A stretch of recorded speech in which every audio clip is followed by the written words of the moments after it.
সাহাবীর নাম নবীজি ঘোষণা দিয়া যেই মাত্র যুদ্ধের অর্ডার দিয়া দিল, তিনজন সাহাবী বুঝতে পারলো আমরা ঘরে আর কোনো দিন ফিরে আসতে পারবো না। নবীর মোহাব্বত বাবা কারে কয়? আশেকে রসুল বাবা কারে কয়?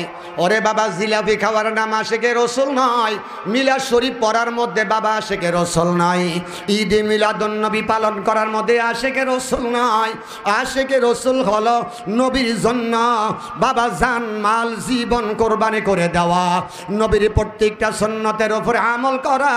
আমি নবীর সুন্নতের উপরে আমল করতে গিয়া যদি আমার উপরে যত বড় বিপদে আসুক না কেন, আমি বিপদ আসসালামু আলাইকুম ওয়া রাহমাতুল্লাহি ওয়া বারাকাতুহু। আলহামদুলিল্লাহি নাহমাদুহু ওয়া নাস্তাঈনুহু ওয়া নাস্তাগফিরুহু ওয়া নাউযু বিল্লাহি মিন শুরুরি আনফুসিনা ওয়া মিন সাইয়্যাতি আ'মালিনা। من يهده الله فلا مضل له ومن يضلله فلا هادي له ونشهد أن لا إله إلا الله وحده لا شريك له ونشهد أن سيدنا وسندنا وحبيبنا ومولانا محمدا عبده ورسوله أرسله الله بالحق بشيرا ونذيرا وداعيا إلى الله بإذنه وسراجا وقمرا منيرا فقد قال الله تعالى في كلامه المجيد وفرقانه الحميد: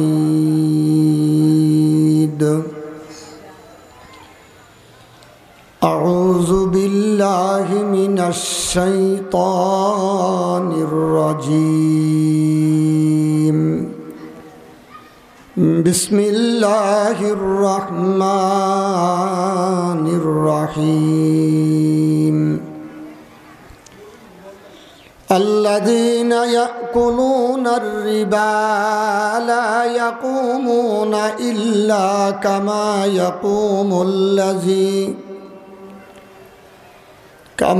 يقوم الذي يتخبطه الشيطان من المس.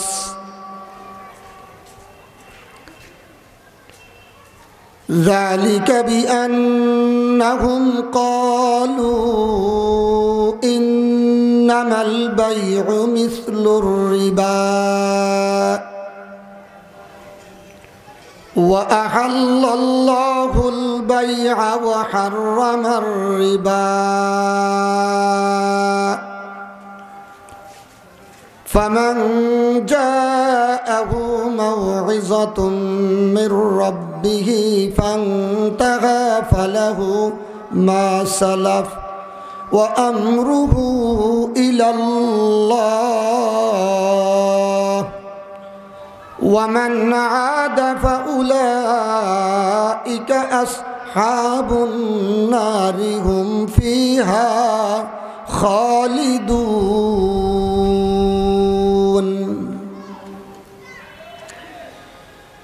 قال الله تعالى: قل إن كنتم تحبون الله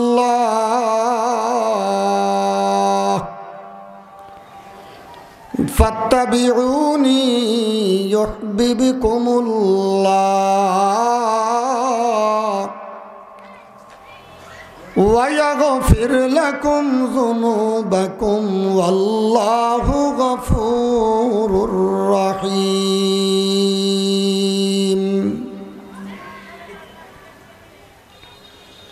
وقال رسول الله صلى الله عليه وسلم: لا يدخل الجنة جسد غزي بالحرام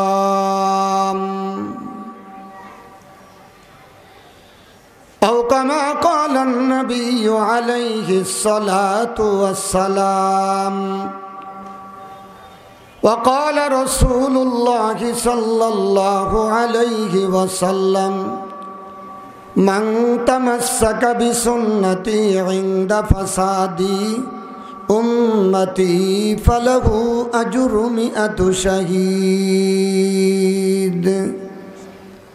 أو كما قال النبي عليه الصلاة والسلام সকলে জোরে সোরে মহব্বতে দরুদ ইব্রাহিম পড়েন আল্লাহুম্মা সাল্লি আলা মুহাম্মাদিন ওয়া আলা আলি মুহাম্মাদ কামা সাল্লাইতা আলা ইব্রাহিম ওয়া আলা আলি ইব্রাহিম إنك حميد مجيد اللهم بارك على محمد وعلى آل محمد كما باركت على إبراهيم وعلى آل إبراهيم إنك حميد مجيد بلغ العلا بكماله كشفت حسنت جميع خصاله صلوا عليه وآله الحمد لله আহলে সুন্নাত ওয়াল জামাত ও এলাকাবাসীর যৌথ কর্তৃক আয়োজিত আজকের মুবারক ইসলামিক সম্মিলনের অত্যন্ত শ্রদ্ধাভাজন সভাপতি দিগার হযরত মুআজ্জাজ মুকাররম উলামায়ে কেরাম, উপস্থিত বিভিন্ন এলাকার থেকে দিন দরদি আমার ভাইয়েরা, পর্দায় অবস্থানরত অত্যন্ত ভদ্র আমার মা বোনেরা, আল্লাহ পাকের অসংখ্য অগণিত শুকর আদায় করছি যে আল্লাহ আমাদেরকে কঠিন এক সময়ের মধ্যে অসংখ্য অগণিত বান্দার ভিতর থেকে কিছু সংখ্যক আল্লাহর বান্দাকে পছন্দ করে তামাম পৃথিবীর সর্বশ্রেষ্ঠ উৎকৃষ্ট দামি এক দ্বীনি মজমার মধ্যে আসার বসার তৌফিক দান করেছেন। যেই মজমার মধ্যে মানুষ আসলে বসলেই গুনাহ মাফ হয়,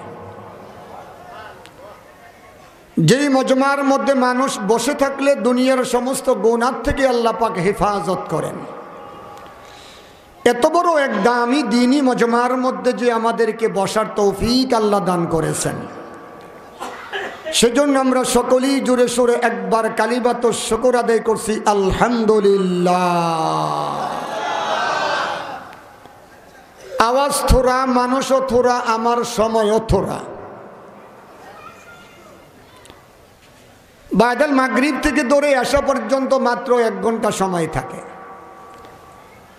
এর ভিতরে আবার কারি সাহেব হুজুর কোরআন তেলাওয়াত করতে গিয়ে কিছু সময় আবার কমছে। সীমিত সময়ের মধ্যে আমি 2টা বিষয়ের উপরে কিছু কথা বলবো। যেহেতু আহলে সুন্নাত ওয়াল জামাত এই সংগঠন বা মাহফিলটার নাম দিছে, সেই সুবাদে আহলে সুন্নাত ওয়াল জামাতের অন্তর্ভুক্ত কে? সত্যিকার সুন্নি কারা? সত্যিকার সুন্নিকে নবীজির নাম শুনে হাতে 2টা হাত মুখে দিয়ে চুমু দিয়ে চোখে লাগাইলে কি সুন্নি হওয়া যায়?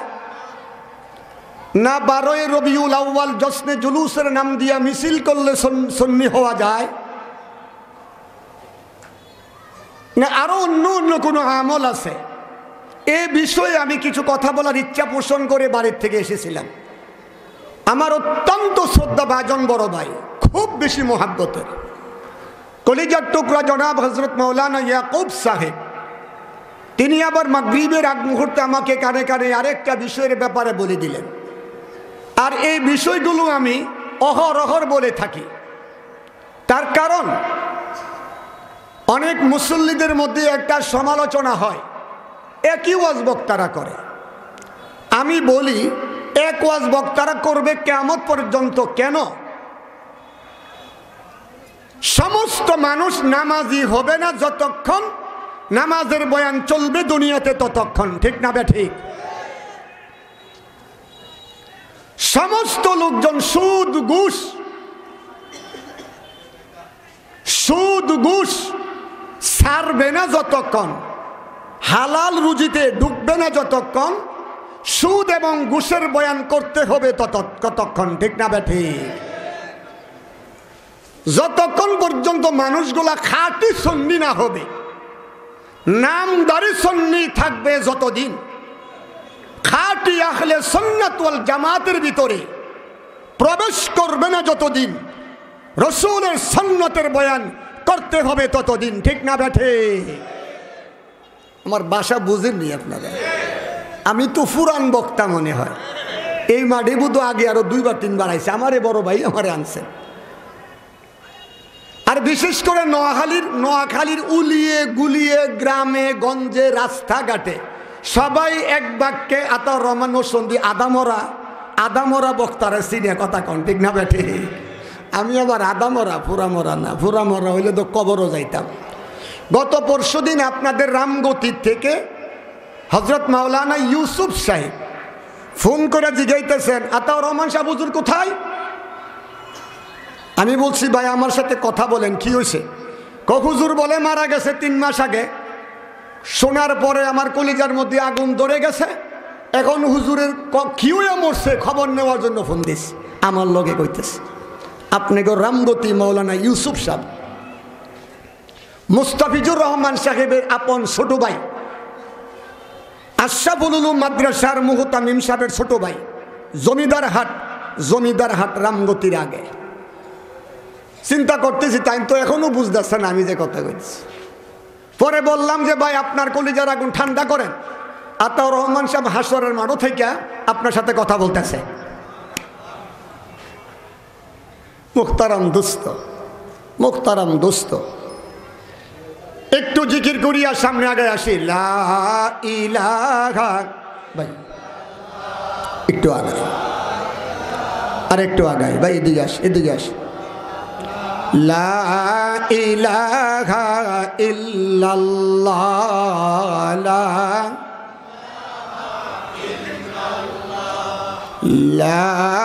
ইলাহা,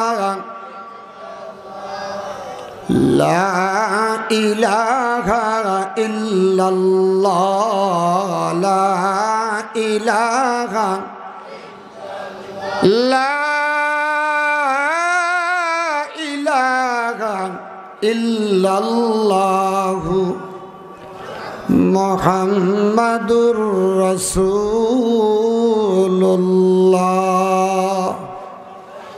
সবাই পড়েন সাল্লাল্লাহু আলাইহি ওয়াসাল্লাম।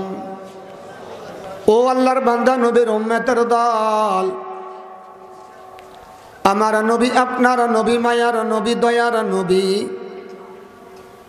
কুল মাখলুকাতের নবী, ইসলামের পয়গম্বর মুহাম্মদ আরবি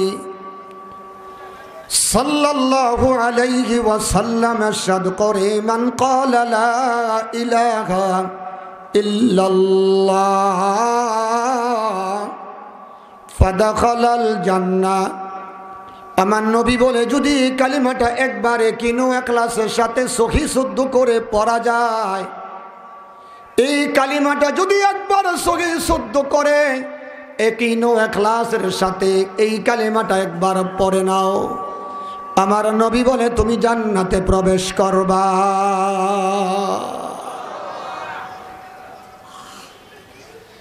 এই কালিমার দাওয়াত তামাম পৃথিবীর মধ্যে বাবা চলেছে, যাকে বাবা দাওয়াত তাবলীগ বলা হয়। অতি দুঃখের সাথে বাবা কথাটা বলতেছি, না বললি না হয়। আম পাবলিকের মধ্যে একটা সমালোচনা, আম পাবলিকের মধ্যে একটা বিভ্রান্তি লেগে গেছে। যেই টঙ্গীর ময়দানে বাবা সাধারণ মানুষের চোখের পানি দিয়া জমিন ভিজে যাইতো, টঙ্গীর ময়দানে চোখের পানিতে বাবা মাটিটা ভিজে যাইতো। এই টঙ্গীর ময়দানে এই বৎসর, গত বৎসর 1 ডিসেম্বর ওই টঙ্গীর ময়দানের মাটি উলামায়ে কেরামের রক্তের দ্বারা বাবা রঞ্জিত হয়েছে।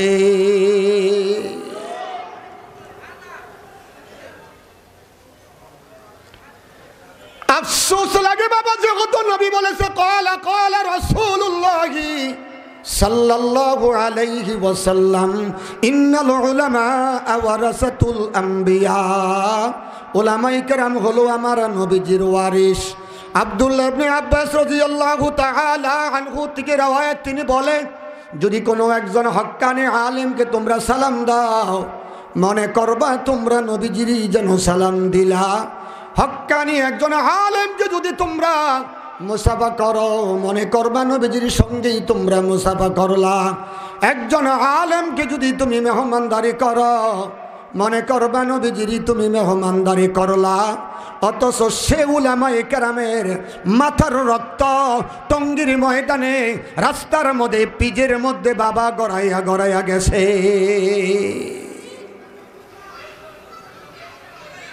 গত 1 সপ্তাহ আগে সন্দ্বীপের হযরতের বড় সাহেবজাদা জনাব হযরত মৌলানা ফয়জুল্লাহ ভাই আমাদের নরসিংদী ডিস্ট্রিক্ট শাহে প্রতাপ জামিয়া দারুল উলুম দারুল হাদিস মাদ্রাসা, এখানে গিয়ে তিনি আসরের নামাজ পড়লেন।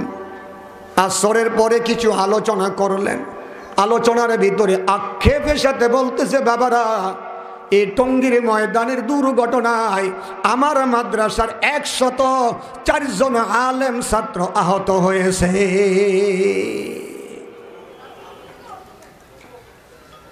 আমার প্রশ্ন হলো, যে সমস্ত লোকেরা দিনের দায়ী দাবি করিয়া, তাবলীগের মুবাল্লিগ দাবি করিয়া উলামায়ে কেরামের মাথার মধ্যে আঘাত করেছে, গায়ে আঘাত করেছে, তারা কখনো বাবা দিনের দায়ী হতে পারে না। তারা কখনো বাবা তাবলীগের মুবাল্লিগ হতে পারে না। নিঃসন্দেহে তারা হলো বাবা সন্ত্রাসী। ঠিক না বে ঠিক? ঠিক না বে ঠিক? তারা তাবলীগের মুবাল্লিগের বেশ ধরছে, দায়ী তারা সাজছে, দাড়ি লম্বা করেছে, মাথায় পাগড়ি পরেছে, গায়ে জুব্বা পরেছে, অথচ তারা সন্ত্রাসী করেছে। হুজুর নূর সাল্লাল্লাহু আলাইহি ওয়াসাল্লামের লাশ মুবারক চুরি করে মদিনাতুল মুনাওয়ারা থেকে উঠাইয়া ইউরোপে নেওয়ার জন্য 3 জন সন্ত্রাসী মদিনাতে এসেছিল। এই 3 জন সন্ত্রাসীর জন্ম বৃত্তান্ত, প্রশিক্ষণ দাতার নাম পর্যন্ত আল্লাহর রহমতে আমি কালেকশন করেছি। তবে সেই দিকে যাব না, আমি আমার মূল বিষয়ের দিকে যাব। ওই 3 জন সন্ত্রাসী তারা হলো জাতে ইহুদি। তোতাই এত বড় লম্বা দাড়ি ছিল, গায়ে জুব্বা ছিল, হাতে তসবিহ ছিল, কাঁধে বাবার জায়নামাজ ছিল, গলায় কোরআন শরীফ ঝুলানো ছিল। দিনের বেলা রোজা রাখে, রাত্রে বেলা সন্ত্রাসী করে, আমার নবীজির লাশ মুবারক চুরি করে ইউরোপে নেবার জন্য চেষ্টা করে। ওই সন্ত্রাসীরা যে জাতির বুজুর্গ সেজেছিল, এমনি ভাবে এই বৎসর উলামায়ে কেরামের গায়ে হাত তুলেছে যারা, এই জাতীয় সন্ত্রাস সাজছে তারা। কথা কয় না? ঠিক না বে ঠিক? ঠিক না বে ঠিক? কোনোদিন আলেমরা মারামারি করে নাই, আলেমরা মারামারি করে না। আলেমরা বাবা মারিকে প্রতিহত করে, ওরে বাবা মারতে যখন আসে তাকে বাধা সৃষ্টি করে। ও বাবা আলেমরা আগে কাউকে মারে না। ও বাবা ভালো করে বুঝো, ও মুসলমানি বান্দা, আসেন আমি যে কোরআন শরীফের থেকে 3টা আয়াতের টুকরা তেলাওয়াত করলাম। নবীজির অসংখ্য গণিত হাদিস থেকে দুইটা হাদিসের টুকরা তেলাওয়াত করলাম। এই দিকে আমি চলে যাই। ক্বালা ক্বালা রাসূলুল্লাহি সাল্লাল্লাহু আলাইহি ওয়াসাল্লাম লা ইয়াদখুলুল জান্নাতা জাসাদুন গুযিয়া বিল হারাম আও কামা ক্বালান নাবিয়্যু আলাইহিস সালাতু ওয়াসসালাম। ওয়া ক্বালা রাসূলুল্লাহি সাল্লাল্লাহু আলাইহি ওয়াসাল্লাম মান তামাসসাকা বিসুন্নতি ইনদা ফাসাদি উম্মতি ফালাহু আজরু মিআতু শাহীদ আও কামা ক্বালান নাবিয়্যু আলাইহিস সালাতু ওয়াসসালাম। মুহতারাম দোস্ত, দুইটা আয়াতের টুকরা তেলাওয়াত করছি, দুইটা হাদিসের টুকরা তেলাওয়াত করছি। তেলাওয়াতকৃত আয়াতগুলা প্রথম নাম্বার তেলাওয়াতকৃত আয়াতরা আল্লাহ পাকের পবিত্র কোরআনের 114টা সূরার ভিতর থেকে 2 নাম্বার সূরা। 2 নাম্বার একটি সূরা, যেই সূরাটার নাম সূরাতুল বাকারা। এই সূরাটা 1 নাম্বার সিফারায় মদিনায় অবতীর্ণ, 286টা আয়াত। তেলাওয়াতকৃত আয়াতের দাগ নাম্বার 275 নাম্বার আয়াত, 3 নাম্বার সিফারা, 6 নাম্বার পৃষ্ঠা। এই আয়াতের উপরে আল্লাহ পাক আমাদেরকে কি নসিহত করেছেন? 2 নাম্বার তেলাওয়াতকৃত আয়াতরা 114টা সূরার ভিতরে 3 নাম্বার একটি সূরা, যেই সূরাটার নাম হলো সূরা আলে ইমরান। এই সূরাটা মদিনাতুল মুনাওয়ারায় অবতীর্ণ। এই সূরাতে আয়াতের সংখ্যা হলো 200। আমার তেলাওয়াতকৃত আয়াতের দাগ নাম্বার হলো 30 নাম্বার আয়াত। এই আয়াতটা 3 নাম্বার সিফারার 13 নাম্বার পৃষ্ঠার মধ্যে আছে। এই আয়াতের দ্বারা কি নসিহত করতেছেন? মাহফিলের নাম দিছে আহলে সুন্নাত ওয়াল জামাত। আর রাসূলও বলেছেন কিয়ামতের ময়দানে প্রতি 1000-এ 999 জন করে জাহান্নামে যাবে, 1 জন করে জান্নাতে যাবে। সাহাবাই আজমাইনগণ প্রশ্ন করলেন, ইয়া রাসূলুল্লাহ, জান্নাতে যারা যাবে তাদের পরিচয় কি? রাসূল বলেছেন তারা হলো আহলে সুন্নাত ওয়াল জামাতের দল। কান সুবহানাল্লাহি ওয়া বিহামদিহি। তারা হলো আহলে সুন্নাত, আরো আস্তে কোন, তারা হলো। সাহাবায়ে কেরাম প্রশ্ন করে, ইয়া রাসূলুল্লাহ, আহলে সুন্নাত ওয়াল জামাতের পরিচয় কি? আমার নবী, আপনার নবী বলে, মা আনা আলাইহি ওয়া আসহাবি।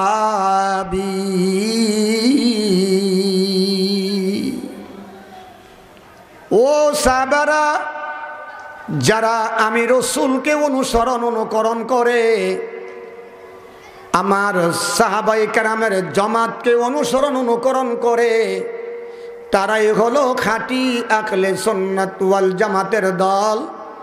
আর কিয়ামতের ময়দানে তারাই জান্নাতে যাবে। সেই জন্য আল্লাহ পবিত্র কোরআনের মধ্যে সূরা আলে ইমরানের 30 নাম্বার আয়াতে আল্লাহ ওয়াজ করেন, কুল ইন কুনতুম তুহিব্বুনাল্লাহ। আল্লাহু আকবার। কোরআন তেলাওয়াত ভালো লাগে না? শান্তি লাগে না? না অশান্তি লাগে? কোরআন তেলাওয়াত করলে ঈমান বাড়ে, কোরআন তেলাওয়াত শুনলেও ঈমান বাড়ে। আল্লাহ বলে কোরআন তেলাওয়াত করলি ঈমান বাড়ে, কোরআন তেলাওয়াত শুনলি ঈমান বাড়ে, কোরআন তেলাওয়াত করলি আরে বাবা জালেমদের হাত থেকে আল্লাহ হেফাজত করে।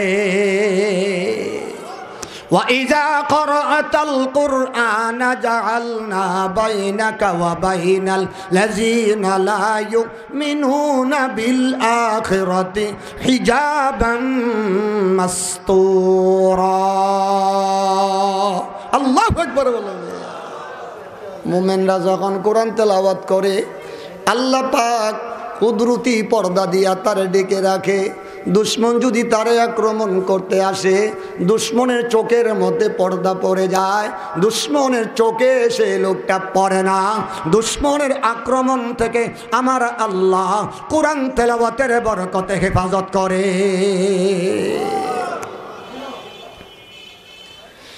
আল্লাহ বলেছেন, ও तमाम পৃথিবীর মানব জাতি, যদি তোমরা আমাকে রাজি করতে চাও, আমি আল্লাহর রজামন্দি তোমরা চাও, আমি আল্লাহর সন্তুষ্টি তোমরা চাও, আমি আল্লাহর জান্নাতে তোমরা যেতে চাও, আমি আল্লাহর জাহান্নাম থেকে যদি তোমরা বাঁচতে চাও, আমি আল্লাহ তোমাদেরকে একটা রাস্তা দেখায় দিলাম। ওই রাস্তায় যদি তোমরা অবলম্বন করতে পারো, ওই রাস্তা যদি তোমরা সন্ধান করতে পারো, আমি আল্লাহ তোমাদেরকে জানায় দিলাম, আমি আল্লাহ তোমাদের উপরে খুশি হয়ে যাব। সেই রাস্তাটা আমার আল্লাহ পাক শিখায় দিল, ফাত্তাবিউনি ইউহিব্বুকুমুল্লাহ।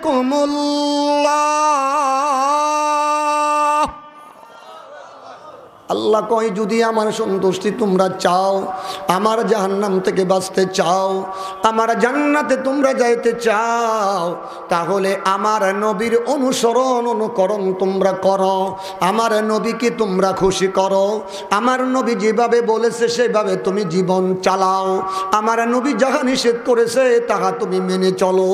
আমার নবী যখন তোমার ওপরে খুশি হয়ে যাবে, আমি আল্লাহ তোমার ওপরে খুশি হয়ে যাব। একটা দল আছে, তারা বলে আমরা নবীজির শানের বয়ান করি না, আমরা নবীজির উপরে দুরূদ শরীফ পড়ি না, নবীকে নিয়ে আমরা আলোচনা করি না। এই কথাগুলি বাবা যারা বলতেছে, সত্যিকার নবীর দুরূদ তারা চিনে না, আমার নবীর শান তারাই বুঝে না। ঠিক না বেঠি? আল্লাহ কয়, আমার নবীজিকে তোমরা খুশি করো, রসুলকে খুশি করো। রসুল যদি খুশি হয়, রসুল যদি তোমার উপরে রাজি হয়, আমি আল্লাহ তোমারে ঘোষণা দিলাম, আমি আল্লাহ তোমার উপর রাজি হইয়া গেছি। ও বাবা, আল্লাহর খুশির জন্য আল্লাহ নিজে রাস্তা দেখায় দিলেন। যদি তোমরা আমারে পাইতে চাও, আমার নবীরে তোমরা ধরো। এখন নবীরে ধরার ব্যাপারে আবার নবী নিজেই নবীর রাস্তা শিখাইয়া দিল। ক্বালা ক্বালা রাসূলুল্লাহি, ক্বালা ক্বালা রাসূলুল্লাহি সাল্লাল্লাহু আলাইহি ওয়াসাল্লাম, মান আহাব্বা সুন্নতি ফাকাদ আহাব্বানি, মান আহাব্বা সুন্নতি ফাকাদ আহাব্বানি, ওয়া মান আহাব্বানি কানা মাই ফিল জান্নাহ। ও तमाम পৃথিবীর মানব জাতিরা, আমার উম্মতের দল, বজরা এলাকার আমার উম্মতের দল, যদি তোমরা আমাকে খুশি করতে চাও, আমার সুন্নতকে তোমরা আঁকড়ে ধরো, আমার সুন্নতের উপরে তোমরা আমল করো, আমার সুন্নতকে যদি তোমরা মহব্বত করো আর সুন্নতকে আঁকড়ে ধরো, আমি নবী কি তোমরা মহব্বত করলা, আর আমি নবীকে মহব্বত করার কারণে আমি নবী তোমারে সুসংবাদ দিলাম, ওয়ামান আহাব্বানি কানা মাই ফিল জান্নাহ। কিয়ামতের ময়দানে আমি নবীর সঙ্গী তোমরা জান্নাতে যাইবা।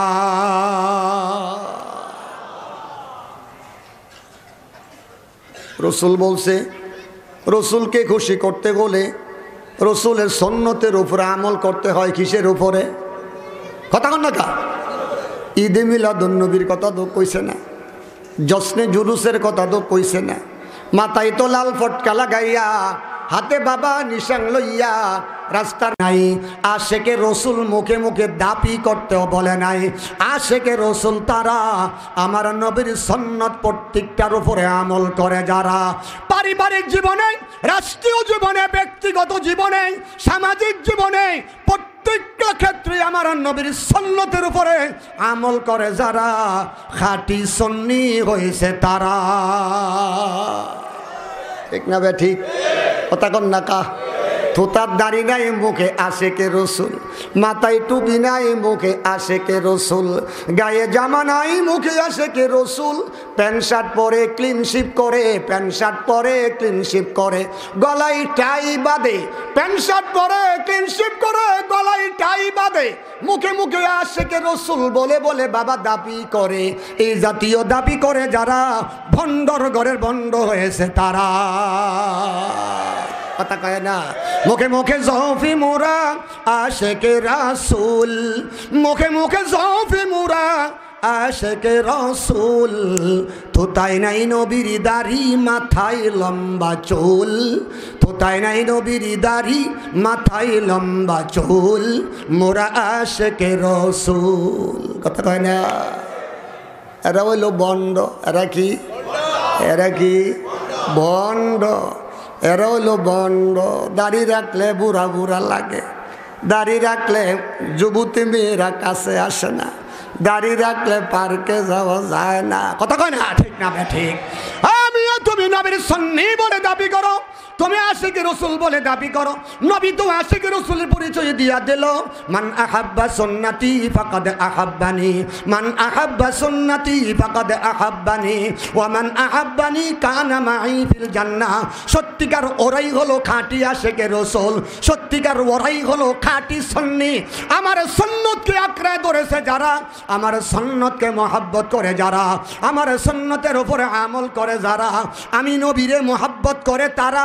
আর আমি নবীর মহব্বত করার কারণে আমি নবী ঘোষণা দিলাম, ওয়ামান আহাব্বানি কানা মাই ফিল জান্নাহ।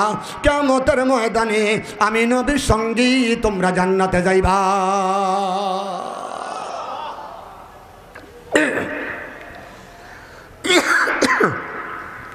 রসুলের সুন্নত মানতে রাজি আছেন?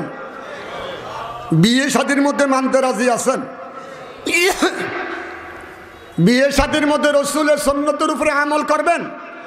খোদার কসম, যে বিয়ের শুরু থেকে, যে শাদীর শুরু থেকে শেষ পর্যন্ত আল্লাহর নবীর সুন্নতের উপরে আমল হবে, নবীর সুন্নত তরিকায় বিবিকে ব্যবহার করবে, নবীদের সুন্নত তরিকায় বিবিকে ব্যবহার করবে।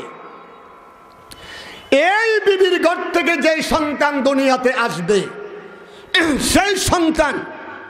সেই সন্তান আল্লাহওয়ালা নবীর প্রেমিক হবে, ঠিক না বেঠে? যে বিয়ে শাদীর মধ্যে বি জাতির কালচার ঢুকায় দেওয়া হবে, দেখছেন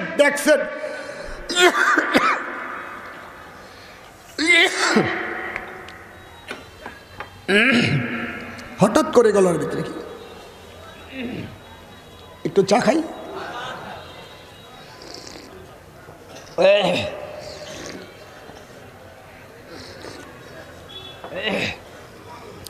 যে বিয়ের মধ্যে ডেকসেট বাজানো হবে, ডেকসেট কি বাজানো হয়?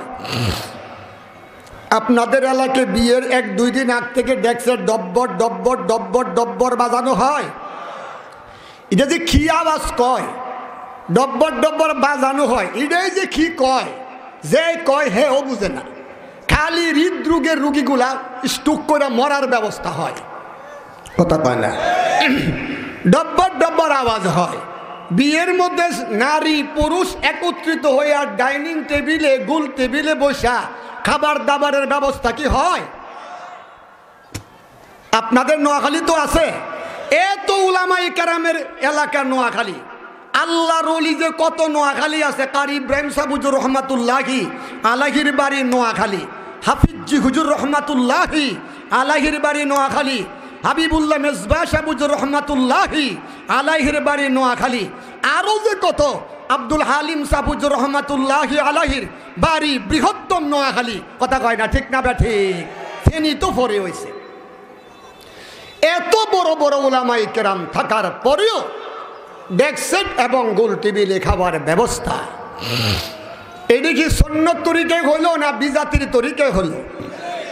যে বিয়ের মধ্যে বিজাতির তরিকায় বিয়ে শাদী হবে, ডেকসেট বাজানো হবে, নারী পুরুষ একত্রিত বসে খাবার খাওয়া হবে, নিজের বিবিকে অন্য বন্ধু বান্ধবকে দাওয়াত দিয়া প্রকাশ্যে দেখাবে, এই বিবির ঘর থেকে যত সন্তান দুনিয়াতে আসবে খালি খালি বাবা বুড়ি খাবে, বাবা বুড়ি খাবে, কথা কয় না ঠিক না বেঠে? খালি বাবা বুড়ি খাবে। বাবা রে বাবা ডাকে না, ট্যাবলেটের গিয়া কো বাবা দাও, বাবা দাও, বাবা দাও, কথা কয় না। ওই যে শুরুতেই আগুন লাগছে, একেবারে কবরে যাওয়ার আগ পর্যন্ত আগুনে জ্বললে হইরা যাবে, কথা কয় না ঠিক না বেঠে? ক্বালা ক্বালা রাসূলুল্লাহি সাল্লাল্লাহু আলাইহি ওয়াসাল্লাম মান তামাসসাকা বিসুন্নতি ইনদা ফাসাদি, মান তামাসসাকা বিসুন্নতি ইনদা ফাসাদি উম্মতি ফালাহু আজরু মিআতু শাহীদ। আমার নবী বলে, ও উম্মতের দল, ও বজ্রা এলাকার আমার উম্মতের দল, তোমাদের মুসিবতের সময়, কঠিন দুর্যোগের সময় আমার একটা সুন্নতকে যদি তোমরা আঁকড়ে ধরো, আমার একটা সুন্নতের উপরে যদি তোমরা আমল করো, আমি নবী তোমাদেরকে সুসংবাদ দিলাম, কিয়ামতের ময়দানে আমার আল্লাহ তোমাদের আমল নামায় 100 শহীদের সওয়াব দিয়া তোমাদেরকে দাঁড়া করায়া দিবে। মুসলমান ইমানদার বান্দা, কেমন শহীদের সওয়াব আপনারা পাবেন গো বাবা? এই ব্যাপারে সামান্য একটু না বললে সুন্নতের মহব্বত আসবে না। আমরা নবীর আশেক বলে দাবি করি, আমরা নবীর প্রেমিক বলে দাবি করি, আমরা সুন্নি বলে আমরা দাবি করি, অথচ বাবা নবীর জন্য কোনোদিন এক ফোঁটা রক্ত দিতেও বাধ্য হয় নাই। সাহাবাই কেরাম নবীর জন্য জীবন দিয়ে দিয়েছে। আমার নবী বলেছে মান আহাব্বা, আমার নবী বলেছে ক্বালা ক্বালা রাসূলুল্লাহি সাল্লাল্লাহু আলাইহি ওয়াসাল্লাম লা ইউমিনু আহাদুকুম হাত্তা আকুনা আহাব্বা ইলাইহি মিন ওয়ালিদিহি ওয়া ওয়ালাদিহি ওয়ান নাসি আজমাইন। আমার নবী বলে, ও উম্মতের দল, যতক্ষণ পর্যন্ত তোমার জীবন থেকে, যতক্ষণ পর্যন্ত তোমার পিতামাতার থেকে, যতক্ষণ পর্যন্ত তোমার সমস্ত আসবাবপত্র থেকে, যতক্ষণ পর্যন্ত তোমার সুন্দর অট্টালিকা থেকে, ব্যবসা বিজনেস থেকে, টাকা পয়সা থেকে, অর্থ থেকে আমি নবীর ওদিকে মহব্বত করতে না পারবা, আমি নবীর ওদিকে ভালোবাসতে না পারবা, ততক্ষণ পর্যন্ত ঈমানওয়ালা, খাঁটি ঈমানওয়ালা তোমরা হতে পারবে না। ও বাবা, এই হাদিসের উপরে সাহাবায়ে আজমাইনগণ কেমন ভাবে আমল করেছে। ওরে বাবা, আশেকে রসুল কারে বলা হয়, আশেকে সুন্নি কারে বাবা বলা হয়, ভালো করে বুঝতে হবে। রসুল যে বলছে একটা সুন্নতকে আঁকড়ে ধরলে, একটা সুন্নতের উপরে আমল করলে 100 শহীদের সওয়াব পাওয়া যাবে। ওই শহীদগুলা বাবা কত বড় মর্মান্তিক কথা। হুজুর পুরনুর সাল্লাল্লাহু আলাইহি ওয়াসাল্লাম মুতার যুদ্ধের সময় 3 জন সাহাবীর নাম উল্লেখ করে ডাকিয়া ডাকিয়া বললেন, ও যায়েদ ইবনে হারেসা, তুমি আজকে মুতার যুদ্ধের সেনাপতি হবে। তুমি যদি শাহাদত বরণ করো, তোমার পরে আমার ভাই জাফর বিন আবু তালিব, আবু তালিব তুমি সেনাপতি হইবা। যদি তুমি শাহাদত বরণ করো, তোমার পরবর্তীতে আব্দুল্লাহ ইবনে রাওহা সেনাপতির দায়িত্ব পালন করবে। ও আব্দুল্লাহ ইবনে রাওহা, তুমি যদি শাহাদত বরণ করো, তোমার পরবর্তীতে তোমরা নিজেরা একজন সেনাপতি নিযুক্ত করে নিবে। 3 জন সাহাবীর নাম নবীজি ঘোষণা দিয়া যেই মাত্র যুদ্ধের অর্ডার দিয়া দিল, 3 জন সাহাবী বুঝতে পারলো আমরা ঘরে আর কোনো দিন ফিরে আসতে পারবো না। নবীর মহব্বত বাবা কারে কয়? আশেকে রসুল বাবা কারে কয়? ওরে বাবা, জিলাপি খাওয়ার নাম আশেকে রসুল নয়, মিলাদ শরীফ পড়ার মধ্যে বাবা আশেকে রসুল নয়, ঈদে মিলাদুন নবী পালন করার মধ্যে আশেকে রসুল নয়। আশেকে রসুল হলো নবীর জন্য বাবা জান মাল জীবন কোরবানি করে দেওয়া, নবীর প্রত্যেকটা সুন্নতের উপরে আমল করা। আমি নবীর সুন্নতের উপরে আমল করতে গিয়া যদি আমার উপরে যত বড় বিপদে আসুক না কেন, আমি বিপদ মাথা পেতে নিব, তারপরে নবীর সুন্নত আমরা ছাড়ব না।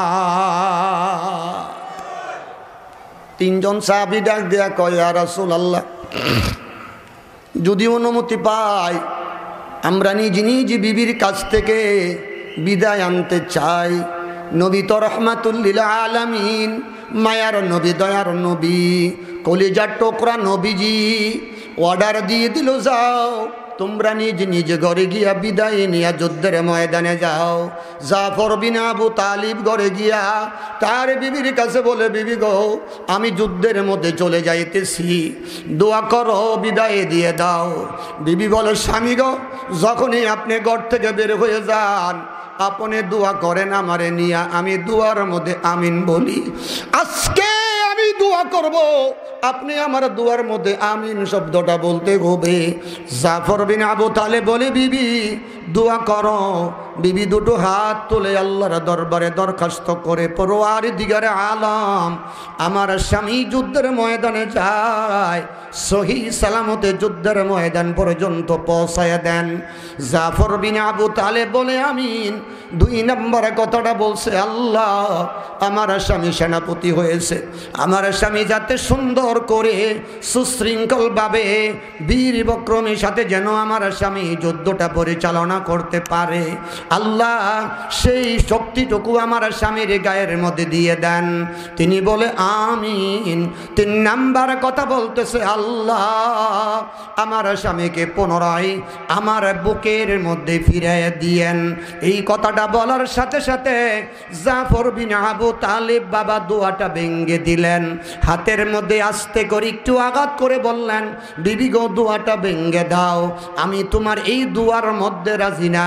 বিবি বলে, স্বামী গো, পূর্বে 2টা কথার মধ্যে আপনি আমিন বললেন, 3 নাম্বার কথাই দোয়া ভেঙে দিলেন, তার বা কারণ? স্বামী বলতেছে, বিবি গো, আসল কথা আমি তোমার কাছে গোপন করে রেখেছিলাম, আসল কথা তোমার কাছে আমি কই নাই। আমার নবী বলেছে, আমি যদি শাহাদত বরণ করি আমার পরে আমার ভাই আব্দুল্লাহ ইবনে রওহা সেনাপতি হবে। আমার নবী যেই জায়গাতে যদি লাগাইল তামাম পৃথিবীর সব মিস হয়ে যাইতে পারে, কিন্তু আমার নবীজির যদি মিস হবে না, আমি শহীদ হয়ে যাব, এটা আমার পূর্ণ অঙ্গে বিশ্বাস। আমি আমার নবীর কথার মধ্যে রাজি, তোমার কথার মধ্যে আমি রাজি না। ও আশিক রাসূলের দল, ঈদে মিলাদুন নবী নিয়া লাফালাফি করনে ওয়ালার দল, এই কথা বলে ঘর থেকে বের হয়ে যায়। বিবি কচি কচি বাচ্চাগুলোকে পিছনে পিছনে পাঠিয়ে দিল, যাও তোমরা গিয়া তোমার আব্বুরে ডাকো, দেখো তোমার আব্বা ঘরে ফিরে কিনা। বাচ্চাগুলো পিছনে পিছনে গিয়ে আব্বা আব্বা বলে যখন ডাকে, জাফর বিন আবু তালেব সামনের দিকে যায়, পিছনের দিকে তাকায় না। একজন সাহাবী ডাকিয়া কয়, ভাই জাফর, আপনার গুছি গুছি বাচ্চাগুলো আপনারে ডাকতেছে, আপনি বাচ্চাগুলোর ডাকে কেন সাড়া দেন না? জাফর বিন আবু তালেব বলে, ভাই আপনি কি জানেন না, আপনি কি শুনেন না, আমার নবী বলেছে, যতক্ষণ পর্যন্ত নিজের জীবন থেকে ছেলে সন্তান পিতামাতা আত্মীয় স্বজন সব কিছু থেকে অধিক মোহাব্বত নবীরে যদি না করা যায়, খাঁটি মানওয়ালা হওয়া যায় না। আমি যদি আমার বাচ্চাদের দিকে তাকাই, আমার বাচ্চার মোহাব্বত বেড়ে যাবে, আমার নবীর মোহাব্বত কমিয়া যাবে। জাফর বিন আবু তালেব যুদ্ধের মধ্যে যায়, আব্দুল্লাহ ইবনে রওহা সবে মাত্র বিয়া কইরা বিবিকে ঘরে আনলেন। বিবি রেখে নবীজির দরবারে দৌড় দিয়া চলে গিয়েছিলেন যুদ্ধের ডাক শুনে। এবার নবীজির কথা মতো ঘরে গিয়া এবার তার বিবির কাছে গিয়া বলে, ও বিবি গো, আমি যুদ্ধের ময়দানে যাই, তুমি আমার বিদায় দিয়া দাও, বিদায় দিয়া দাও, দোয়া করো। বিবি ডাক দিয়া বলে, স্বামী গো, আমি শুনেছি আপনার মতন বীর যোদ্ধা, আপনার মতো সুন্দর পুরুষ, আপনার মতন শক্তিশালী পুরুষ মদিনার জমিনে দ্বিতীয়ত আর কেহ নাই। এই কথা শুনি আমি আপনার কাছে বিবাহী বন্ধন হলাম। যদি আপনি যুদ্ধের ময়দানে যান আমার আপত্তি নাই, আমাকে অল্প একটু সময় নির্জুম একটা কক্ষের মধ্যে দিলে ভালো হয়। স্বামী ডাকিয়া বলে, বিবি গো, আমিও শুনছি তোমার মতো সুন্দরী রূপসী যুবতী মদিনার জমিনে আর দ্বিতীয়ত নাই। আমি এই কথা শুনি তোমারে বিয়ে করেছিলাম। এখন যদি তোমাকে নিয়ে আমি একটা নির্ঝুম কক্ষের মধ্যে চলে যাই, তোমার সুন্দরী রূপসী চেহারার দিকে যদি আমি তাকাই, যুদ্ধের ময়দানে গিয়া যুদ্ধ পরিচালনা করতে গিয়া যদি তোমার সুন্দরী চেহারাটা আমার চোখের মধ্যে ভেসে যায়, আমি সুন্দর করে যুদ্ধ পরিচালনা করতে পারবো না। বিবি গো মাফ করে দাও, দোয়া করে দাও। যুদ্ধের ময়দানে গিয়া যদি শহীদ হইয়া যায়, তোমার লগে দেখা হবে, তোমার সাথে দেখা হবে আল্লাহর হাসরের ময়দানে, আর তোমার সাথে মেলামেশা হবে আমার আল্লাহর জান্নাতে। এই ছিল নবীর প্রেম, এই ছিল নবীর আশেক। ও মুসলমান ইমানদার বান্দা, নবীজির জন্য জীবন দিতে প্রস্তুত কে কে আছেন? একটু হাত তুলে দেখান তো দেখি। নারায়ে তাকবীর, আমিন, হাত নামান। আমরা নবীজির প্রত্যেকটা সুন্নতের উপরে আমল করতে কে কে রাজি? একটু হাত তুলে দেখান তো দেখি। আমিন, হাত নামান। নবীজির সুন্নতের মধ্যে সবচাইতে বড় একটা সুন্নাত, সমস্ত উলামায়ে কেরামের একমত, সমস্ত ইমামদের একমত, দাড়ি রাখা ওয়াজিব। কেউ আবার দাড়িকে ফরজ পর্যন্ত বলে ফেলেছে। বাবা, যদিও ফরজ আপনি মনে না করেন, ওয়াজিব মনে করতে হবে, কিন্তু সুন্নতের মধ্যে হলো দাড়ি। ওরে বাবা, দাড়ির মধ্যে খুর লাগাইবা যারা, ওরে বাবা দাড়ি কেসি লাগাইয়া খাটু করবে যারা, বালা কইরা বুঝো ফাঁসে কইয়া কবর যাইবা তারা। ও মুসলমান ইমানদার বান্দা, আমাদের ভিতরে একদল আলেম, নামদারি আলেম আছে, তারা কিন্তু বলে তাকে একদলে কয় থুতার মধ্যে সামান্য দাড়ি দেখা গেলে হয়। আমাদের ভিতরে একদল নামদারি আলেম, কে বা কাহারা ইশারায় বুঝিয়া নিয়েন, তারা বলে থাকে থুতার মধ্যে, একদলে কয় থুতার মধ্যে সামান্য দাড়ি দেখা গেলে হয়। আমার নবীজি কয় থুতার মধ্যে কমাস কম এক মুষ্টি দাড়ি রাখতে হয়। ক্বালা ক্বালা রাসূলুল্লাহি সাল্লাল্লাহু আলাইহি ওয়াসাল্লাম খালিফুল মুশরিকিনা আউফুল লুহা ওয়াকফুশ শারিবে আও কামা ক্বালা নবিয়্যু আলাইহিস সালাতু ওয়াস সালাম। আমার নবী বলে, আমার উম্মতের দল মুশরিকদেরকে অনুসরণ করিও না, তোমরা থুতার দাড়িকে লম্বা করো, দাড়িকে তোমরা ছেড়ে দাও, দাড়ি লম্বা করো, আর ঠুটের মুসকে তোমরা খাটো করো, মুসকে খাটো করো, দাড়িকে লম্বা করো। এখন একদল আছে দাড়িকে খাটো করে, ঠুটের মুসের এরম লম্বা করে, কথা কয় না। খালিফুল মুশরিকিনা আউফুল লুহা ওয়াকফুশ শাদিবে আও কামা ক্বালান নবিয়্যু আলাইহি সালাতু ওয়াস সালাম। নবী বলছে দাড়ি লম্বা করার কথা। যারা বলে থুতার মধ্যে সামান্য দাড়ি দেখা গেলে হয়, তারা রেডিমেড দাড়ি রাখে। কি দাড়ি রাখে? কি দাড়ি? রেডিমেড গার্মেন্টসের দাড়ি, রেডিমেড দাড়ি। এই রেডিমেড দাড়ি লইয়া কবরও যাইবা যারা, থুরা দাড়ি লইয়া কবরও যাইবা যারা, পরিপূর্ণভাবে মুড়া খাইবা তারা। কথা কয় না, কথা কয় না। قال قال رسول الله صلى الله عليه وسلم من أحب سنتي فقد أحبني ومن أحبني كان معي في الجنة। নবী কইছে আমার সুন্নতকে মহব্বত করলে আমারে মহব্বত করা হয়, এই দাড়িকে মহব্বত করলে নবীরই মহব্বত করা হয়। দাড়ির যে কত বড় ফজিলত, দাড়ির যে কত বড় ফজিলত। হুজ্জাতুল ইসলাম শাহ ওলিউল্লাহ মুহাদ্দিস দেলরবি রহমাতুল্লাহি আলাইহি হুজ্জাতুল্লাহিল বালেগা কিতাবের মধ্যে রাসূলের সুন্নতের বয়ান করতে গিয়া দাড়ির ব্যাপারে একটা বয়ান করে। তিনি একদিন গভীর রাত্রে ঘুমাই রইলেন, হঠাৎ করে স্বপ্নে দেখে আল্লাহর রাসূল হুজ্জাতুল ইসলাম শাহ ওলিউল্লাহ মুহাদ্দিস দেলরবি রহমাতুল্লাহি আলাইহির পাশে দাঁড়ানো। কান সুবহানাল্লাহি। আফসোস, সুবহানাল্লাহ কইতে গিয়েও যেন মনে হয় কষ্ট। আরে মিয়া, সুবহানাল্লাহ কইলে সুবহানাল্লাহর অর্থ বুঝেননি? সুবহান শব্দের শাব্দিক অর্থ পবিত্র, নির্দোষ। কান্নাকারে মিয়া, সুবহানাল্লাহ, আমার আল্লাহ পবিত্র, নির্দোষ।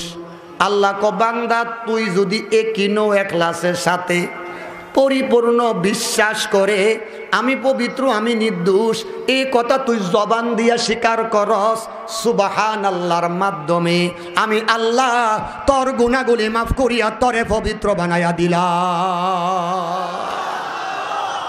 এরপর এরপরও এমনি আওয়াজ দিলেন। এরপরেও উহুদ পাহাড় পরিমাণ সোয়া জান্নাতি একটা ফল গাছ, এ গাছের ছায়া হইব, একটা যুবক তেজস্ব গুড়া লইয়া 500 বছর দৌড়াইব, গাছের ছায়া শেষ হইতো না। কন্যা সুবহানাল্লাহ। গাছের গুড়া উপরের দিকে, ডালা ফল ফুল সব নিচের দিকে। নবী আলাইহিস সালাতু ওয়াস সালামকে প্রশ্ন করে, ইয়া রাসূলুল্লাহ, এমন আজীব গাছ তো কখনো দেখি নাই। কয়টা দুনিয়ার বৈশিষ্ট্য নয়, এটা হলো জান্নাতের বৈশিষ্ট্য। আমার উম্মতগুলো কষ্ট করবে, কষ্টের বিনিময় জান্নাতের উপযোগী হবে।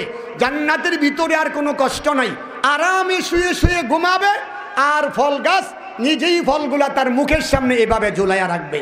বান্দা খাওয়ার জন্য ইচ্ছে করবে, সাথে সাথে ফল তার মুখের ভিতরে ঢুকে যাবে। সুবহানাল্লাহর বরকত। হুজ্জাতুল ইসলাম শাহ ওলিউল্লাহ মুহাদ্দিস দেলরবি রহমাতুল্লাহি আলাইহি বলে, আমি নবীজির দেখে সালাম দিলাম, আসসালামু আলাইকুম ইয়া রাসূলুল্লাহ। হুজুর গো, আপনি কেমন আছেন? নবীজি আমার প্রশ্নের জবাব দিয়া নবী বলে, আলহামদুলিল্লাহ, আমি ভালো আছি। ও ওলিউল্লাহ, তুমি কেমন আছো? ইয়া রাসূলুল্লাহ, আলহামদুলিল্লাহ, আমি অনেক অনেক ভালো আছি। দুইজন কথা বলতেছিল, ইতিমধ্যে নবীজি ডান হাত মুবারক দিয়া দাড়িটা এইভাবে খিলাল করতেছিল, এইভাবে খিলাল করতেছে।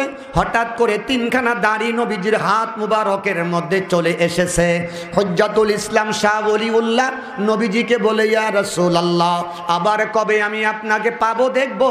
জানা নাই, আমাকে একটু হাদিয়া দিলে আমি খুশি হব। নবী বলে, তোমারে কি হাদিয়া আমি দিব? তবে যেহেতু তুমি হাদিয়া চাইলা, আমার কাছে 3টা দাড়ি আছে, এই 3টা দাড়ি তোমারে হাদিয়া দিলাম। এই 3টা দাড়ি আমার নবীজি আমার হাতের মধ্যে দেওয়ার সঙ্গে সঙ্গে হাত মুঠ করিয়া বুকের মধ্যে লাগাইয়া চুমু খাইয়া আমি পুনরায় আবার মনে হইতেছে যেন ঘুমাইতেছি। হঠাৎ করে ঘুম ভেঙে গেল। ভেঙে যাওয়ার পরে দেখি আমার হাতটা মুঠ করা অবস্থায়। আমি হাতখানার সাথে সাথে খুললাম, খুইলা দেখি আমার হাতের মধ্যে আমার নবীজির 3খানা কালো মিসমিস দাড়ি দেখা যায়। আল্লাহু আকবার বলুন। মুসলমান হুজ্জাতুল ইসলাম শাহ ওলিউল্লাহ মুহাদ্দিস দেলরবি বলে, আমার ঘুম ভেঙে যাওয়ার পরে হাতখানা খুলে দেখি আমার হাতের মধ্যে নবীজির 3খানা দাড়ি দেখা যায়। অনেকে প্রশ্ন হতে পারে, স্বপ্নে অনেক কিছু দিকে তাকে বাস্তবায়ন হয়, অথচ আমার নবীজি নিজেই কয়, মান রাআনি ফাকাদ রাআনি, মান রাআনি ফাকাদ রাআনি, ফা ইন্নাশ শাইতানা লা ইয়াতামাসসালি।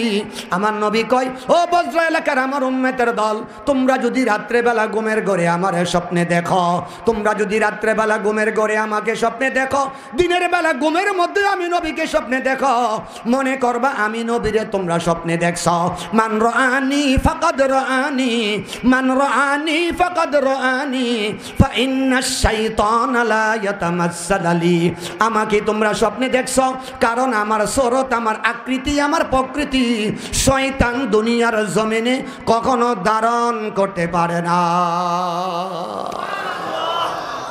যদি মনে করো যে আমাকে স্বপ্নে দেখছো, তোমরা যদি স্বপ্নে দেখে থাকো তাহলে মনে করবা আমাকে তোমরা স্বপ্নে দেখছো।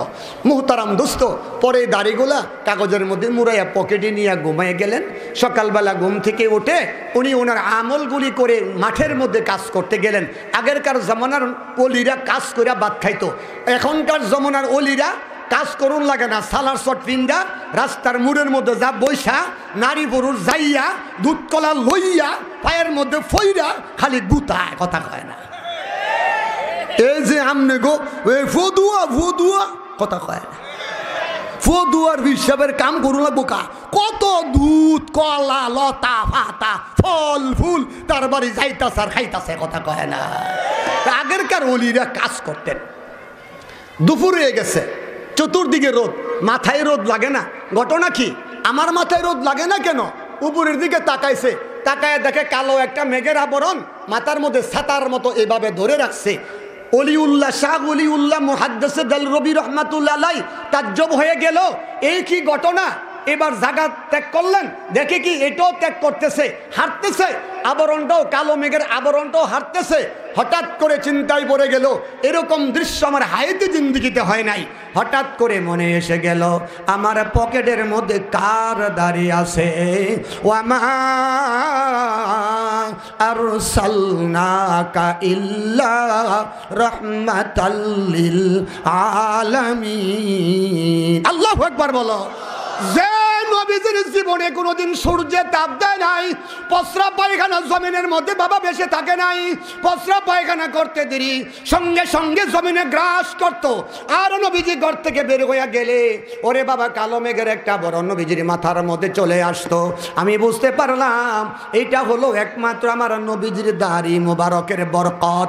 আমার নবীজির দাড়ি মুবারক আমার পকেটে থাকার কারণে আমার মাথায় সূর্যের তাপ দিতে পারে না।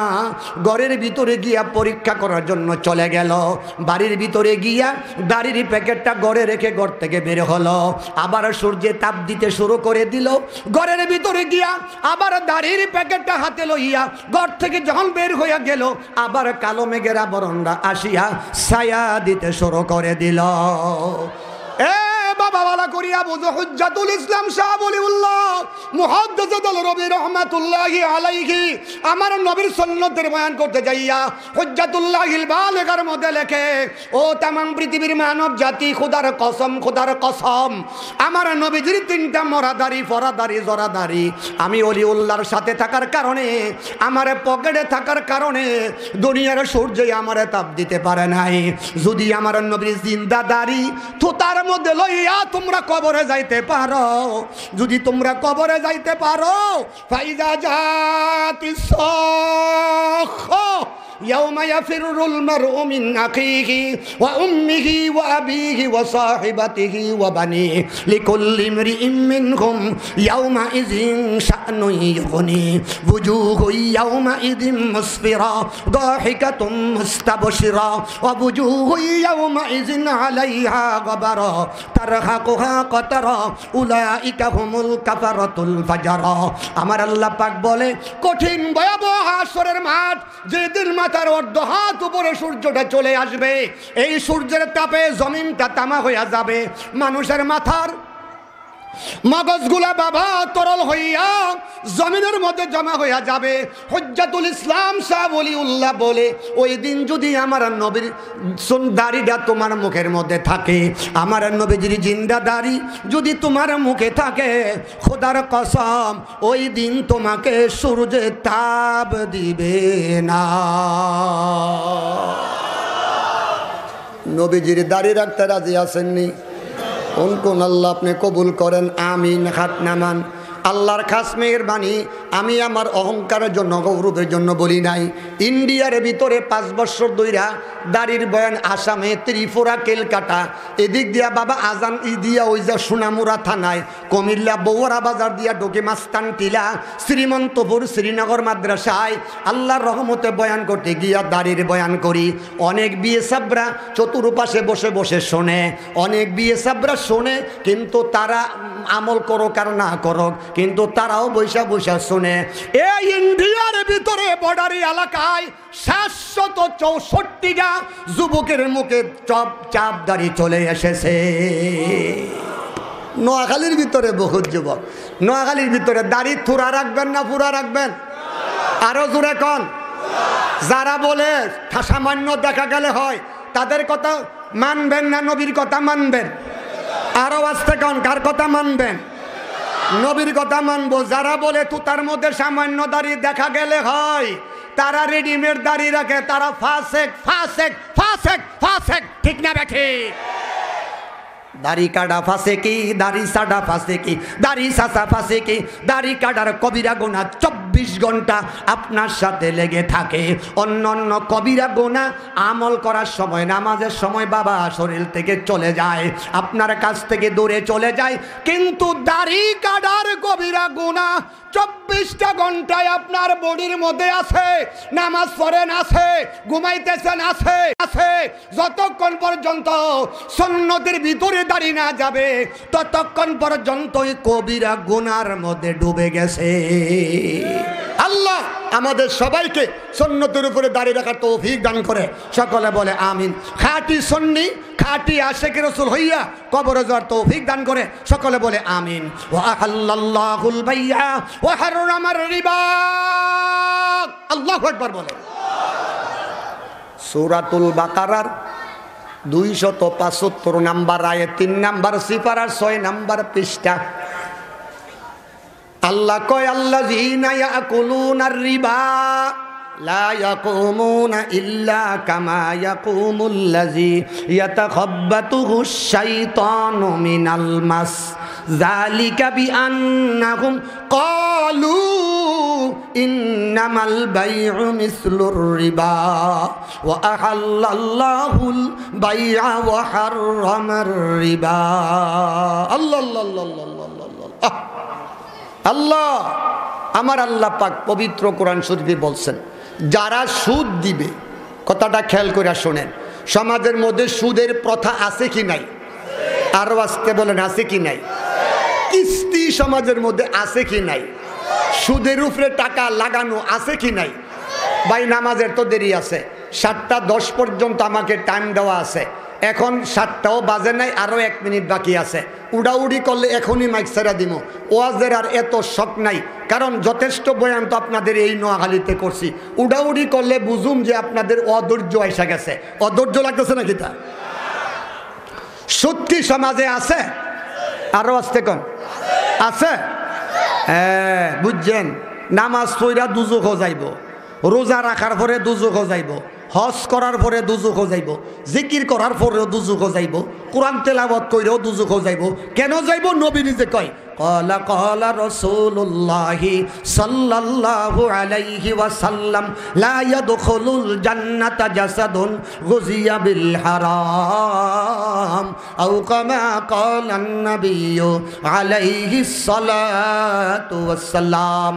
আমার নবী বলে, যে শরীরটা হারাম খাদ্যের দ্বারা লালিত পালিত হয়, যে শরীরটা হারাম খাদ্যের দ্বারা লালিত পালিত হয়, সুদের দ্বারা লালিত পালিত হয়, ঘুষের দ্বারা ললিত পালিত হয়, পরের হক জোর করিয়া দখল করিয়া খাইয়া বাবা লালিত পালিত হয়, আমার নবী বলে এই শরীর কখনো আল্লাহর জান্নাতে প্রবেশ করিবে না। আল্লাহ আল্লাহ আল্লাহ। অথচ নামাজ পড়ে রোজাও রাখে, হজ করেছে, জাকাত দেয়, বাবা জিকিরও করে, কিন্তু সুদের ব্যবসা করে। ও সুদখোর ভাইয়েরা শোনো, আমার আল্লাহ পাক পরিষ্কার করে দিল, যারা সুদের ব্যবসা করো, যারা সুদ দিবা, যারা সুদ নিবা, যারা সুদের লেখক হইবা, যারা সুদের সাথে সম্পৃক্ত আছো, কিয়ামতের ময়দানে আমি আল্লাহ তোমাদেরকে পাগল মাতাল বানাইয়া, অচেতন বানাইয়া, জিনে ধরা রোগী বানাইয়া, ভূতে ধরা রোগী বানাইয়া তোমাদেরকে হাসরের ময়দানে দাঁড়া করা হবে। তোমাদেরকে মানুষ প্রশ্ন করবে, আজকে কেন এই অবস্থায় তোমরা দাঁড়াইলা?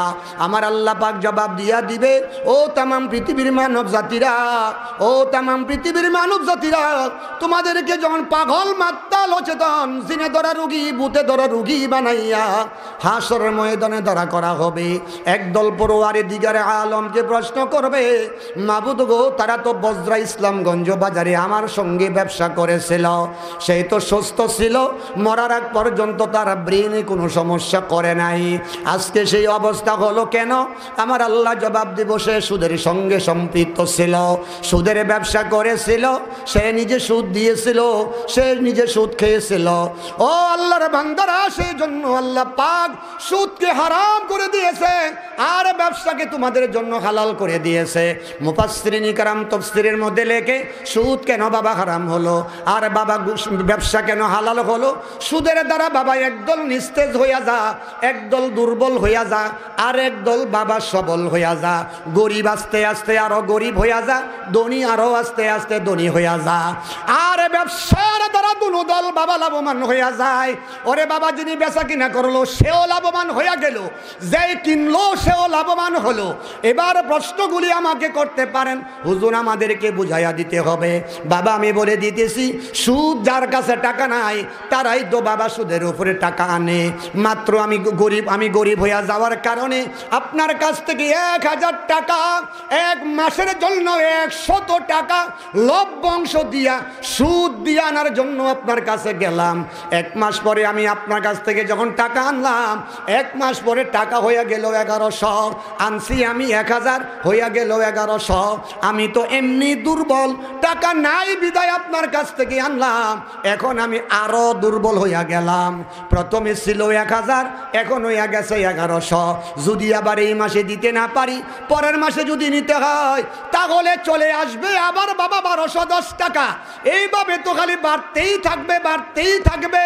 সে তো এমনি দুর্বল, জায়গা বিক্রি করবে, ঘর বিক্রি করবে, গরু বিক্রি করবে, সে আরো দুর্বল হইয়া যাবে। যিনি সুদের উপরে টাকা লাগাইলো সে তো 1000 টাকা দিল, সাথে আরো 100 টাকা বলন পাইল, সে আরো বড় লোক হইয়া গেল, আরো ধনী হইয়া গেল। এই জন্য বাবা সুদ হইল হারাম, ব্যবসা বাবা হালাল। ব্যবসা দ্বারা দুনো দল লাভবান হয়। কেমনে লাভবান হয় বালা করিয়া বুঝো। আমি গরিব মানুষ বাবা, 1000 টাকার মাছ পুকুর থেকে কিনে আনলাম, আমি পাইকারি কিনে আনলাম 110 টাকা কেজি।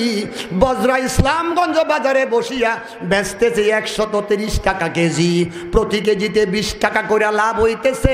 আমার বেচার দ্বারা আমি লাভবান হইলাম, আমি বেচার দ্বারা আমি লাভবান হইলাম। আরেক ভাইয়ের ঘরে বাবা টাকা আছে, মাছ নাই। সে টাকা আছে, মাছের অভাবী, তার ঘরে অভাব হইল মাছের জন্য খানা খাইতে পারে না। টাকা আছে, মাছ নাই।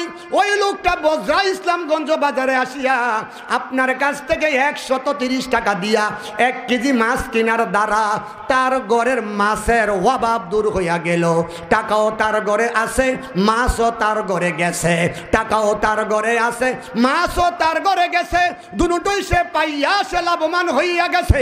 আমি গরিব মানুষ 110 টাকা কেজি কিনিয়া আনিয়া 130 টাকা কেজি বিক্রি করিয়া 10 কেজি মাছ বিক্রি করিয়া 200 টাকা লাভ করিয়া আমার ঘরের অভাব দূর হইয়া গেছে। ঠিক না? ঠিক তখন না কা ব্যবসায় 2 দল লাভবান। কয় দল? কয় দল? আর সুদে কয় দল লাভবান? কয় দল? 1 দল লাভবান। যে সুদ দেয় হেই খালি লাভবান হয়, যে সুদ দেয় হে আরো দুর্বল হয়, যে সুদ নেয় সে আরো দুর্বল হয়। এমনিই তো গরিব মানুষ আনছে 1000, এখন হয়ে গেছে 1100, 1000-এর উপরে আরো 100, সে গরিব হইয়া গেল। মুহতারাম দোস্ত, এই জন্য আমি আপনাদেরকে অনুরোধ করছি, সুদ সম্পূর্ণরূপে হারাম। সুদখোর কখনো আল্লাহর জান্নাতে প্রবেশ করিবে না। রসুল বলেছে, ওয়ালানা রাসূলুল্লাহি সাল্লাল্লাহু আলাইহি ওয়াসাল্লাম আকিলার রিবা ওয়া মুকিলাহু ওয়া কাতিবাহু ওয়া শাহিদাই আও কামা ক্বালান নাবিয়্যু আলাইহিস সালাতু ওয়াস সালাম। আল্লাহর রাসূল 4 দলের উপরে লানত করেছে। সুদ দেনেওয়ালা ব্যক্তি, সুদ গ্রহণ করনেওয়ালা ব্যক্তি, সুদের মধ্যস্থল দালালি করনেওয়ালা ব্যক্তি, অর্থাৎ সাক্ষী সুদ লেখনেওয়ালা ব্যক্তি, যে কাগজে কলমে লেখছে যাতে সে অস্বীকার করতে না পারে। লেখন্যও জাহান্নামে যাইব, সাক্ষীও জাহান্নামে যাইব, দেউন্যও যাইব, খাউন্যও যাইব। আল্লাহ পাক আমাদের সবাইকে এই সুদ থেকে হেফাজত করে। সকলে বলি আমিন। লা ইয়াদখুলুল জান্নাতা জাসাদুন গুজিয়া বিল হারাম। যত আমল বাবা করেন কাম হবে না যদি হারাম খাদ্যের দ্বারা আপনার শরীরটা লালিত পালিত হয়। এই শরীর কখনো আল্লাহর জান্নাতে প্রবেশ করবে না। আল্লাহ পাক আমাদের সবাইকে আজকের কথার উপরে আমল করার তৌফিক দান করে। সকলে বলে আমিন। আমরা রসুলের প্রত্যেকটা সুন্নতের উপরে, বিয়ে শাদীর মধ্যে রসুলের সুন্নতের উপরে আমল করব। ডেক সেট বাজাবো না, আমরা ডাইনিং টেবিলে বসে নারী পুরুষ একত্রিত হয়ে খাবো না, সমান জায়গার মধ্যে খাবো, সুন্নত তরিকার উপরে আমল করব। মসজিদে প্রবেশ করার সময় সুন্নতের উপরে আমল করব, মসজিদ থেকে বের হওয়ার সময় সুন্নতের উপরে আমল করব। আল্লাহ পাক আমাদেরকে প্রত্যেকটা সুন্নতের উপরে আমল করার তৌফিক দান করে। সকলে বলে আমিন। এই বলে আমি আমার আলোচনা আজকের মতো নির্ধারিত সময়ের আরো 3 মিনিট আগে আমি আপনাদের কাছ থেকে বিদায় নিচ্ছি। ওমা আলাইনা ইল্লাল বালাগ।